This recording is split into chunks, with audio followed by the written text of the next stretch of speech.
de commencement symbolique de la révolution dans la rue. D'accord? Alors, si vous vous penchez un peu à l'avant, alors ça va être difficile, les autres, vous allez regarder sur le côté.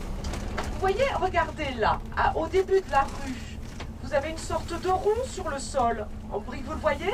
Puis continuez, vous en avez un autre devant l'arrêt de bus. Et puis continuez un autre. Ça, c'est le tracé de la Bastille, de la prison, hein, avec les tours.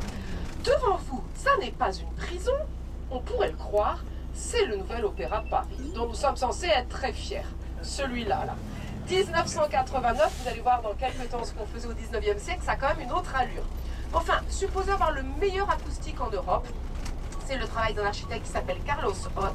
Donc généralement, pas toujours, mais généralement, on essaie de mettre les opéras lyriques ici et les ballets dans l'autre opéra que je vais vous montrer. La colonne que vous avez au milieu et que certains d'entre vous ont commencé...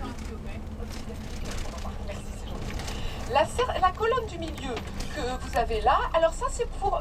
Si vous avez étudié l'histoire de France, vous savez que le 19e siècle, c'est le siècle de la révolution, des révolutions, parce qu'il y a la Révolution française, après donc il y a une espèce de blanc, Napoléon prend le pouvoir, il y a la défaite, mais what's next? Qu'est-ce qui se passe maintenant? Ah, la monarchie